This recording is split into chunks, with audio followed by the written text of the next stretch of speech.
And they come out every Friday. Okay. They publish every Friday. A new one comes out. So the one just came out. Yes. And they're up to 4 episodes, so I can watch. Yep. Exactly. So, yeah. And okay. Now, speaking, let's move over to Netflix. So, Netflix, Octavia Spencer, and LeBron James are combining forces like some sort of entertainment Voltron. Netflix is where it's at, man. And, I'm telling you. They're creating a limited series about Madam C.J. Walker. Yeah. I'm down for that. Yeah, I'm down for that. too. That's one of the first. Very down for that. Okay, so when I was a kid growing up, and when not even like a lot of black families weren't necessarily talking about black history and stuff like that. Like it just wasn't as commonplace. My mom was always for that because my mom was so young. So she was into that from the 60s and stuff. Yeah. So the first black hero I knew was Martin Luther King. And then the second one I knew was Madam C.J. Walker. Because I got constantly told, like, you could be a millionaire. Right. You could be a millionaire. Like, this is a black millionaire. She's from way back in the day, and it's a woman, too. Right. So, and I just hear all the time, like, the first black millionaire. Exactly. Now, C.J. Walker. Mm-hmm. So I'm glad somebody's actually bringing this story for the masses. Exactly. Yes. And so black people, you guys have been saying for the long, we want something other than slavery and this and that. And so there you go. You have it. So make sure you tune in and support it. And I just want to say, LeBron has a short track record. I don't know why that all of a sudden just tongue twister, right? It's not though. But it was twisting my tongue right now. But it's not a tongue twister. But anyway, Survivor's Remorse was excellent, so underrated. Love that show. I think it went 3, maybe 4 seasons. So probably 3, maybe 4. Anyway, I love that show. It was great. It was so good, so underrated. It was better with Mike Epps, but it was still good without Mike Epps. And I hate that it didn't get the accolades that it deserved, and it's since been canceled. That was very good, and he was the producer of that show, executive producer. So, and now he's throwing his hat in the ring and teaming up with Netflix and Octavia Spencer. So I'm sure, I have a lot of confidence that this will be great. Yeah. So it is a limited series, which means that basically the difference between a limited series and a mini series is just the length. Typically, a miniseries is 2, 3, maybe 4. Usually no more than 4 episodes. And then a limited series is basically half a season, right? Basically a series. Yeah. No, it's basically one season of a TV show. So like around but it's 10. They don't plan on bringing it back. Right. It's like, however long it takes to tell the story, and then they're done. Okay. So generally somewhere... Like the OJ, people versus OJ. Right. So usually more than 8. Right? Okay. 8 or more. Okay. 8 to 12 or something like that is generally a limited series. Okay. But Well, I'm here for LeBron's TV because LeBron James has that game show that he's been giving away like a lot of money to different people. So I know, and that's been on the air for a long time. So I'm not familiar with that. I Yeah, haven't seen it either. Really? No. Oh, it's a good. You wouldn't. He's not on the front lines of it, right. which is another thing that I think is commendable. One of the reasons why I know was because I worked on the show, and they show just like a little clip of him to the audience. They don't show it to. I don't think it really airs on the TV, but his name is listed, LeBron James, when they show the show on TV. So yeah, but he's one of the main producers behind the game show, and it's a lot of African American families on there too. He also has a show I heard about that I haven't seen yet because I just heard about it. I have to look for it. I don't know where it airs or what it's on, but it's some sort of it's kind of a talk show. It's about it's like LeBron James and other people of that ilk sitting around a barbershop, and it's just them chopping it up. Oh, that's nice. I like this. Yeah, I like yeah. So I'm interested in checking that out and seeing how I've heard a lot of good things about it, but I have not seen it. But while we're on LeBron James, let's give a. It's called The Wall. His show. Okay. It's called The Wall. The Wall. That's the game show. The game show. Okay, I'm gonna have to look for that. Yeah. What's it on? What does it say? What it's on? I didn't look at that. It's on NBC. Oh, okay. It's on regular TV. It's on regular TV. Huh? Never. I didn't know either. I know. I don't watch regular TV. I think I might. That sounds vaguely familiar. Wait, they drop the ball down, and then wherever the ball lands into that's how much money they get. Squares. Hip hop squares. Like that Unfortunately, yes. So you're not a fan? I'm not a fan. Not a fan? Minstrel shows I thought were done. Wait, It's a fucking coon show. I don't have no time. No. Dang, I haven't seen it. So now I'm interested. Like, I want to. Dejan liked it. Pip hates it. Hate it. So I'm like, ooh, I gotta watch it and see where I land. But while we're on LeBron James, before we get too far away from him, shout out to LBJ and give him big ups because his school just opened up. So, incredible. What was I just? Y'all know I've been on the let's give LeBron some love train. Mm-hmm. So now I'm like, everybody's getting on board with me. Thank you. The brother's bad. He opened up a school in Akron, Ohio, which is his hometown. So here are some of the highlights of this awesome school that LeBron James has just opened. Free tuition, free uniforms. Boo? I don't like uniforms. Free breakfast, lunch, and snacks. Okay. Free transportation within 2 miles. Oh.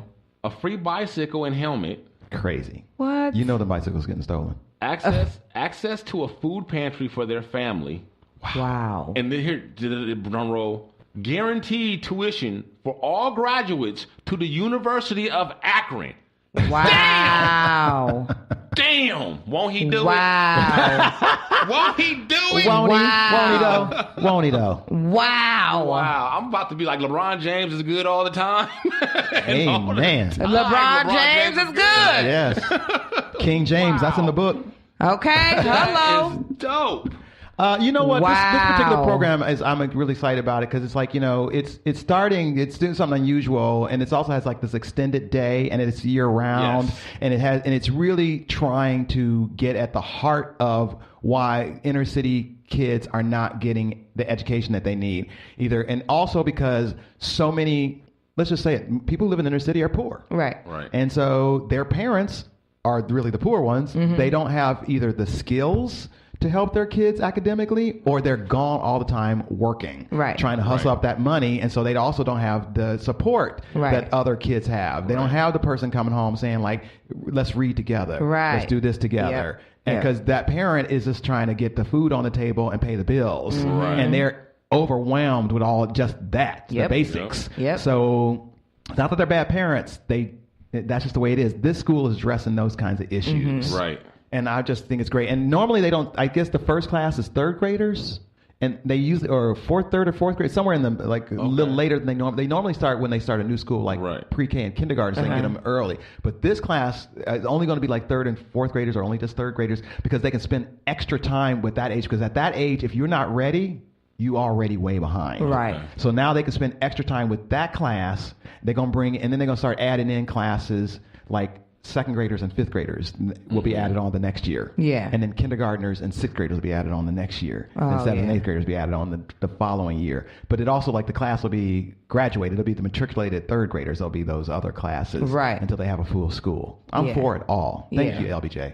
So, I have to, while we're talking about athletes and schools and everything, I have to give a special shout out to Jalen Rose, because I don't know if you guys know who Jalen Rose is. Jalen Rose is a retired NBA basketball player. Mm-hmm. He was not an all-star. He was a very good, above-average player. Never quite made it to the all-stars. He played for a couple of teams. He played for the Pacers, and he played for the Bulls. Most of his glory days were when he was with the Pacers and with that team with Reggie Miller back in those days. Okay. Well, I believe his hometown is Detroit. And Jalen Rose, years ago, I believe his school opened up in somewhere like maybe 2012, 2014, maybe 2012, I think. And while it doesn't have all of this going for it, and it's called the JRLA, for Jalen Rose Leadership Academy. Oh, wow. And he's sunk a lot of, he didn't have the funding and the backing that LeBron James had. And he actually, put a lot of his own personal money into it. And so I just want to give him a shout out and some recognition. Yeah, as well, definitely. Because he's been doing it and grinding, and it's been a harder role for him. Because I'm not saying that, well, he does have the press machine behind him. Right. Exactly. So I give him as much props for doing it, and he's been doing it for all these years, and nobody's giving him props for it or whatever, and he's still grinding away. Right. And it's work. He lives here in Los Angeles, and he goes back there every month to make sure things are running right. Good. And to do check on things and make sure things are running right. He's not like hands off or anything. He is involved and active. So, and just Jalen Rose is just all around. I'm a fan. I'm a fan of his. I think he's a real stand-up dude, and I really like him. And so, he's authentic. Congrats on his nuptials. He just got married as well. Congratulations. No, I'm not saying LeBron's not authentic because you know my love for him as a man. As a player, he's also good, but never played for my team, so I don't have no use for him. Right. But as a man, I'm a big fan. Right. But he's also a superstar right now, and so he's going to get a lot of attention. And so anybody else that would authentically, of their own volition, try to raise somebody up, I'm all for you. Yep. Exactly. Yep. Exactly. Yeah. So 12 years later, HBO has decided to greenlight Deadwood, the movie. I know why it's taking so long. Why? Do you know I used to work at HBO, right? Yeah. Okay. Yeah. So when the person who made Deadwood a show, made it happen on HBO, who was all for it, his name was Chris Albrecht. Oh, okay. Do you ever heard this name? I don't know. He's still around. I think he might be at Showtime or something now. Okay. But he put Deadwood on the air. He was all behind it, and then he got fired from HBO because he beat up his girlfriend in Vegas. Oh, wow. That happened in 2007. Dang, the scoop. That happened in 2007 because this was supposed to be done years ago. Years ago. Because it ended in it started in 2004 and ended in 2006. And it was like 3 seasons long. Because the old boy got fired. And so all his projects done. Right. And the next president after that, actually what they did was they split his job up into 2 people. They had a president of movies and a president of TV and series. And then that's how they did it after that. But his projects like this, they all died. And if you notice, and it was a long time for HBO had a hit again. Remember that? Because like there was a middle part of the 2000s, everybody like whatever happened to HBO? Mm-hmm. This is like Sopranos and what happened to and like they weren't doing anything for a while. Mm-hmm. That's because Chris Albrecht, the visionary, got fired. Wow. So Deadwood was a Western that was on HBO back in like I said 2004. Whatever, and it was only on a couple of seasons, but it gained a cult following. So it's like a cult hit. Like a lot of people love Deadwood. Mm-hmm. It starred a lot of heavy hitters. It had Timothy Olyphant was in the lead role, and what's my man's name? The British guy. I'm trying to think too. He played Al Swearingen. I can't. And I know his character's name was Al Swearingen. He was also on Game of Thrones. I got his. I can't grab. Oh, that guy. He's such a great actor. He's the reason he was the first person cast on that show. Okay. Chris Albrecht wanted to do that show specifically having him in that show because he was a big fan of that actor. Yeah.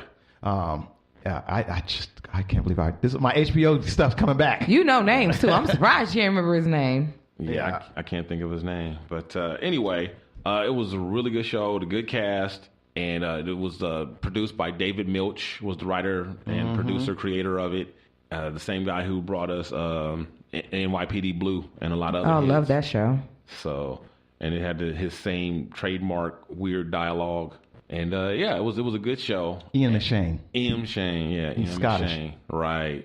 It was supposed to come. They were supposed to do like kind of a wrap up movie, like Pip said, way back in 06 or something, whatever. And they never did, and now they decided to do it. Now that nobody remembers what the fuck happened, those first 3 episodes, we got to go watch those whole 3 episodes. That's what they want. 3 seasons to go watch those 3 seasons again. That's what they want. I started HBO in 2008. You couldn't say Albrecht. Can you say his name? You could. Oh wow. Can you say his name? I actually asked one of my bosses. I worked there. I was working at a desk, and I asked the woman. I had a good relationship with her. We're still friends today. Mm-hmm. And I had asked her about, and she's like, I don't speak about people that beat women. I'm like, all right, I'm going to go get the filing. I'll be back. Do you want some coffee? Right. He who shall not be named. Right. So there you go. All right. So, and that's supposed to be underway this October. They're supposed to begin shooting. So I imagine maybe by sometime next year, we should be seeing this. By the way, when people ask, like, why did they take that off the air? Or why did this happen? Or this kind of behind the scenes, like personal stuff, things that happen like this in the business, that's part of it too, that we don't, that the general public just have no idea. Mm-hmm. Well, my friend Julian, who's a movie producer, he lives in Tree Hill with Brooke. Oh Lord. And he explained it like this. He said, like, when one producer or executive leaves, then all of his projects die with him. It's like nobody wants to play with his toys. Everybody wants all their own new toys. It's like a bunch of spoiled kids or whatever, and it's like real political. And so when an executive leaves and this was his pet project or something he liked, whatever, it dies with him. And then they come in and they find all new